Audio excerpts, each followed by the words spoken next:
Hello students, welcome to year teaching class. এখন আমরা class 6-এর রায় Martin প্রশ্নচিত্রা 2026-এর দ্বিতীয় পর্যায়ক্রমিক মূল্যায়নের পরিবেশ ও বিজ্ঞান থেকে মডেল কোশ্চেন পেপার 2 সলভ করবো। কি রয়েছে দেখো।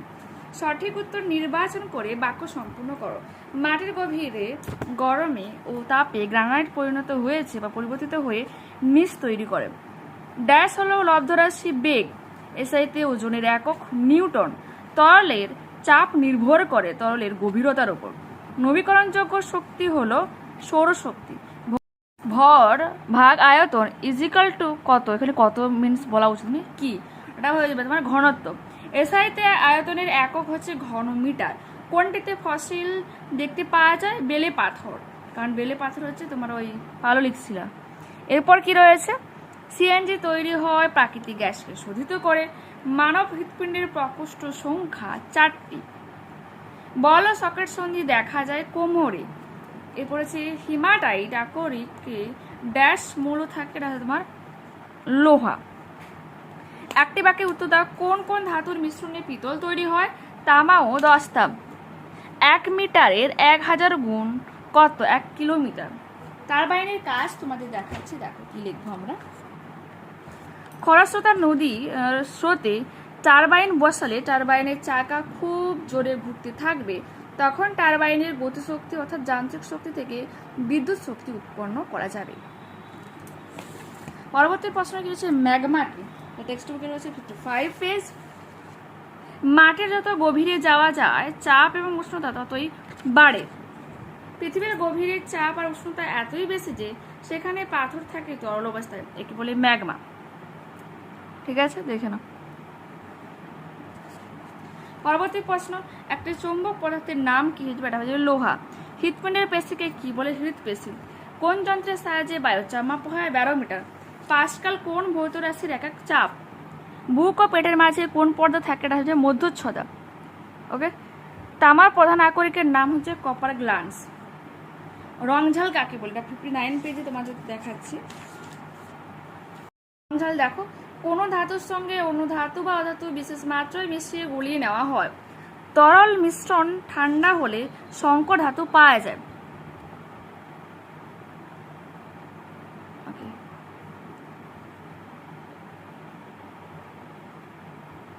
এখানে কি বলেছে দেখো তো। টেক্সট বুকে তো ঠিক মতো দেওয়াই নি, আমি সহায়িকা থেকে দেখিয়ে দিচ্ছি। 130-31 করো না। 130 পেজ 31 নম্বর প্রশ্ন। ঠিক করে না আনসার দেওয়া, সেটা টেক্সট বুকে কেন কি বুঝতেই পারি না মাঝে মাঝে। গুছিয়ে কোনো উত্তর দেওয়া থাকবে না, না বলেই দেয় যে তুমি অন্য বই কিনো। সীসা ও টিনের সংমিশ্রণে উৎপন্ন রাংঝাল একটা সংকর ধাতু।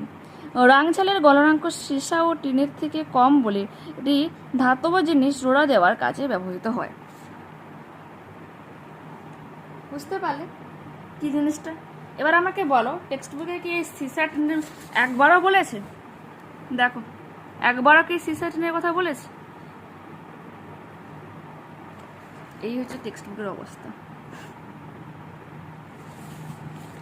এরপর কি রয়েছে? গড় সৌরদিন কাকে বলে? 148 পেজ।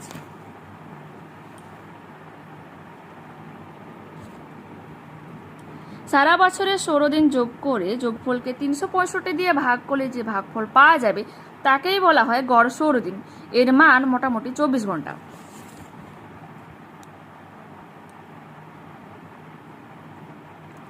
অতি সূক্ষ্ম সময় নির্ধারণ করার জন্য কোন ঘড়ি ব্যবহার করা হয়? স্টপওয়াচ।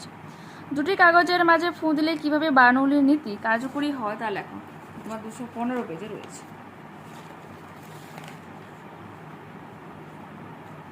215 নেই, 216 পেজ আর কোশ্চেন নম্বর 2 দেখে নাও। এটা করবে। ওকে।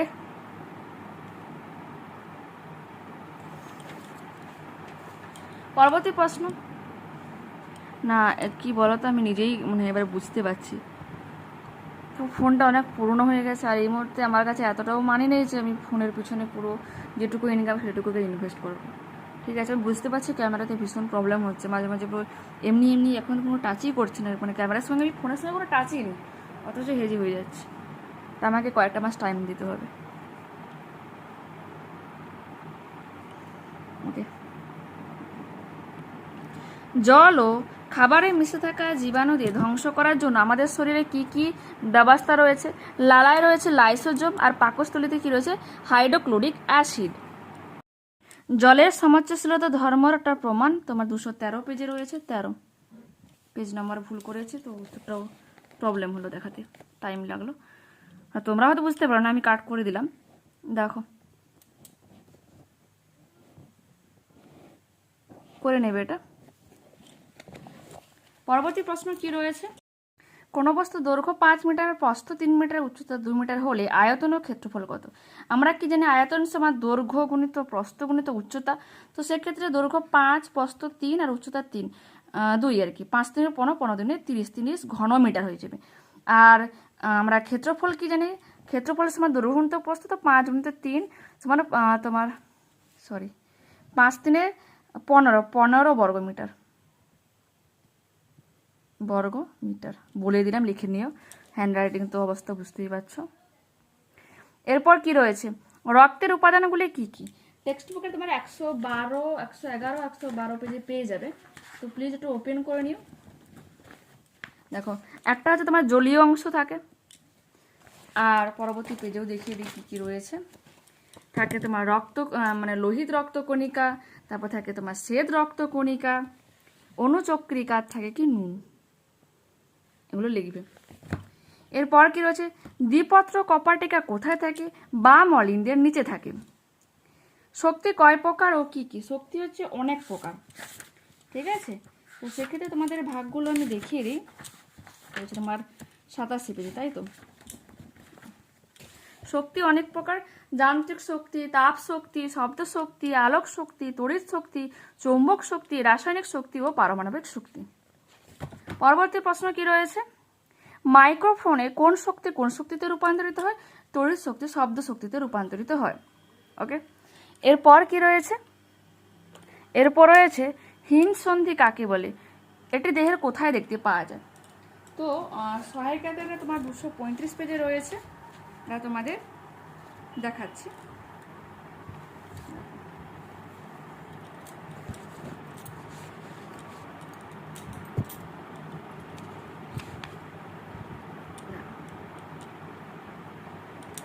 যে প্রকার অস্থি সন্ধিতে অস্থিগুলির প্রান্তদেশ এমনভাবে সাজানো থাকে যে অস্থিগুলি কবজার মতো একই দিকে চালিত হতে পারে, তাকে কবজা সন্ধি বা হিঞ্জ সন্ধি বলে। যেমন কনুই সন্ধি হিউমেরাস আলনা অস্থির মধ্যে গঠিত সন্ধি, আর হাঁটু সন্ধিটা ফিমার ও টিবিয়া অস্থির মধ্যে গঠিত সন্ধি। কোথায় থাকে? এটাও করবে, কনুইতে থাকে আর তোমার হচ্ছে যে হাঁটুতে থাকে। ওকে, পরবর্তী প্রশ্ন কি রয়েছে?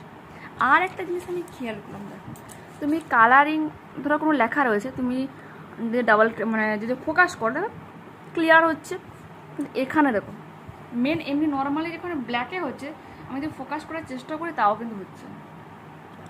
ফোনের প্রবলেম না কিসের প্রবলেম, আই ডোন্ট নো। এরপর কি? আচ্ছা, এটা কি বলেছি? মাইক্রোফোনের কোন শক্তি?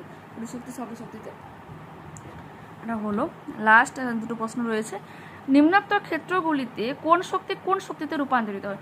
সুইচ অন করাতে পাখা চলতে আরম্ভ করলো, এখানে হয়ে যাবে তড়িৎ শক্তি যান্ত্রিক শক্তিতে। পোড়া চুন বাটিতে নিয়ে তাতে জল ঢালা হলো, রাসায়নিক শক্তি তাপ শক্তিতে রূপান্তরিত হচ্ছে। এরপর আছে খাদ্য শৃঙ্খল ও 10% সূত্র। খাদ্য শৃঙ্খল যেটা তোমার রয়েছে 185 পেজ, দেখো যে পদ্ধতিতে সূর্য থেকে প্রাপ্ত শক্তি উৎপাদক থেকে পর্যায়ক্রমে খাদ্য সম্পর্কের মাধ্যমে বিভিন্ন প্রাণীগোষ্ঠীর মধ্যে প্রবাহিত হয়ে শক্তি প্রবাহের ধারাবাহিকতা বজায় রেখে তাকে খাদ্য শৃঙ্খল বলে। ওকে, এরপর কি রয়েছে? লিন্ডে মানে 10% সূত্র, পরবর্তী পেজেই রয়েছে। দেখো, প্রতিটি পুষ্টি স্তরে গৃহীত শক্তির 10% ওই পুষ্টি স্তরে জীবদের দেহ গঠনের কাজে লাগে, যা পরবর্তী পুষ্টি স্তরে জীবেরা গ্রহণ করতে পারে। বাকি 90% শক্তি স্থানান্তরকরণ হয় না। দেখতে পেলে? তো মোটামুটি যেমনভাবেই হোক, হিজিবিজিভাবেই হোক, একটু প্লিজ শুনে লেখার চেষ্টা করো। আমি ফোকাস করার চেষ্টা করছি, হচ্ছেই না কী কারণে বলতে পারবো না। তো একটু প্লিজ তার জন্য আমি ক্ষমা প্রার্থী তোমাদের কাছে। ক্লাসটাকে যা হোক আমি মানে যা হোক করেই বলতে পারি শেষ করলাম, ঠিক আছে? আমি ট্রাই করবো, দেখি কয়েক মান্থে মানে টাইম তো দিতেই হবে এই সমস্যার সমাধানের জন্য। নিজেরই মাঝে মাঝে বিরক্ত লাগছে ব্যাপারটা। ওকে, তো দেখা হচ্ছে পরবর্তী ক্লাসে। ততক্ষণ তোমরা ভালো থেকো, সুস্থ থেকো, আর প্লিজ একটু শুনে লেখার চেষ্টা করো। আর নতুন থাকলে অবশ্যই প্লিজ চ্যানেলটাকে একটু সাবস্ক্রাইব করে নিও। তোমাদের সাপোর্ট অবশ্যই আমার কিন্তু ভীষণভাবে দরকার। প্লিজ তোমরা একটু প্লিজ সাপোর্ট করে দিও। নতুন থাকলে সাবস্ক্রাইব করে, যদি ভিডিওটা ভালো লেগে থাকে, আমার পরিশ্রমটা যদি তোমাদের কারো হয়তো চোখেও পড়বে না, যদি একটুকু ফিল করতে পারো, প্লিজ একটা লাইক বাটনে ক্লিক করো, হাই বাটনে ক্লিক করো এবং কমেন্টে তোমাদের মতামত জানো, ঠিক আছে? Tata, by.